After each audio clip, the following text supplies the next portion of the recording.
Hari ini kita disadarkan pada sebuah peristiwa di mana kita sering buta mata kita sering tuli telinga kita, dan kita sering gagu lidah kita. Ketika anak-anak kita berteriak di jalanan, mengusung sangkur, membawa celurit, saling berkejaran, darah menetes di setiap sudut kota, motor-motor dibakar, orang menjerit penuh rasa ketakutan, kita hanya bisa diam. Ketika di sudut-sudut kota, anak-anak kita menenggak ciu. Ketika sudut-sudut kota, anak-anak kita makan eksimer. Ketika di sudut-sudut kota, anak-anak kita makan minuman oplosan. Mereka jatuh tersungkur, matanya merah penuh dengan rasa emosi, pulang ngamuk ke orang tuanya. Kita hanya bisa diam. Ketika anak-anak kita menghabiskan waktu main game online sampai jam 4 pagi, tidak masuk sekolah, di rumah ngamuk, mengancam orang tuanya dengan pisau, menusuk kakeknya dengan sangkur, kita hanya bisa diam. Proses kita hanya dua, pidana dan penjarakan dalam penjara anak. Tetapi kita tidak pernah menyadari bahwa seluruh lorong-lorong kegelisahan mereka, seluruh hiruk pikuk jalanan tak membuat mereka nyaman. Sudut-sudut rumah menjadi neraka bagi kehidupan mereka.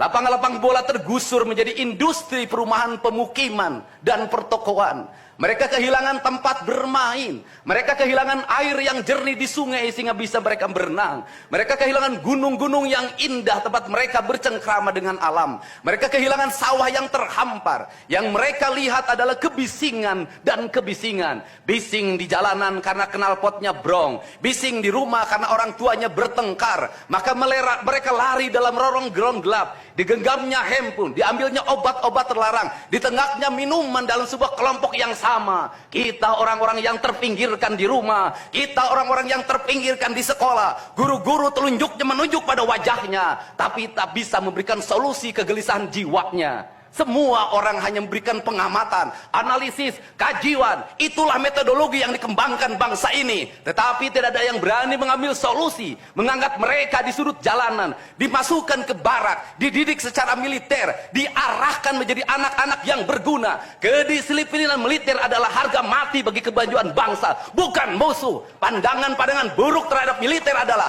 pandangan-pandangan orang yang takut anak-anak Indonesia bangkit, yang takut anak-anak Indonesia mencapai kemajuan. Mereka takut bangsa ini menjadi bangsa kokoh dan tegap. Mereka ingin bangsa Indonesia menjadi bangsa pemabuk yang setiap hari mabuk akan ilmu pengetahuan, yang setiap hari bertengkar di TV, yang setiap hari bertengkar di medsos, sementara hamparan kekayaan alam diambil sama mereka.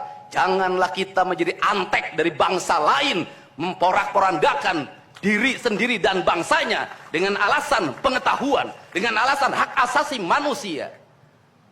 Anak membawa motor di bawah umur adalah pelanggaran hak anak.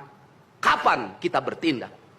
Dan selama ini kita membiarkan anak-anak nonton film tanpa didampingi oleh orang tua. Itu adalah pelanggaran anak, dan kita tidak pernah bertindak. Anak-anak di bawah umur merokok, minum minuman keras, itu adalah pelanggaran hak anak. Semuanya kita berdiam. Anak-anak main game online, nonton tayangan-tayangan dewasa lewat media sosial, kita berdiam. Negeri ini akan hancur manakala semua orang berdiam. Maka orang yang memegang kekuasaan harus menggunakan tangannya untuk merubah seluruh kemunkaran ini menjadi sebuah kebajikan. Kalau kita berkomitmen pada bangsa ini, problem anak-anak kita adalah mengkonsumsi tayangan yang bukan haknya di media sosial. Maka saya meminta peraturan pemerintah yang mengatur tentang itu segera dilaksanakan. Anak-anak di bawah umur tidak boleh mengakses media sosial yang bukan haknya.